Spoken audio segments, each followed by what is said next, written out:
పెద్దమ్మ నమస్తే. నమస్తే. ఏం పేరు పెద్దమ్మ? నా పేరు రాములమ్మ. ఏం చేస్తావు రాములమ్మ? కూరగాయలు అమ్ముతా. కూరగాయల మార్కెట్ అమ్ముతావా? కొట్టుకుంటా ఎట్లా అమ్ముతా. అమ్ముతా. అట్లా రోజుకు ఎన్ని ఎన్ని ఎన్ని కేజీలు కొంటావు? ఎంత అమ్ముతావు? కోట రోజు క్వింటల్ కొంటా. మరి అట్లా కూలి మందం వస్తున్నాయా? కూలి మందం వస్తాయి షర్ట్. కూలి మందం వస్తున్నాయి. కొడుకు పింఛన్ వస్తుందా? వస్తుంది. ఎంత వస్తుంది పింఛన్? 2000.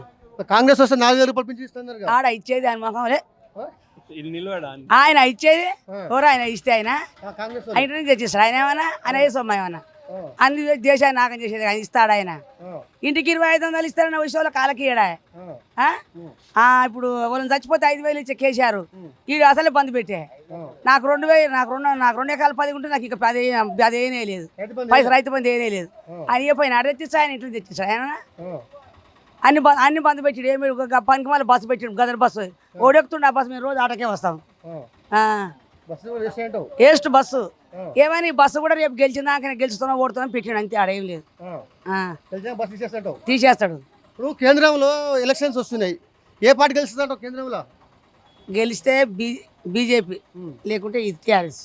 ఈ రెండింటి అదైతే రాదు. కేంద్రంలో మోడీ గెలుస్తాడటవా? మోడీ గెలుస్తాడు పైన.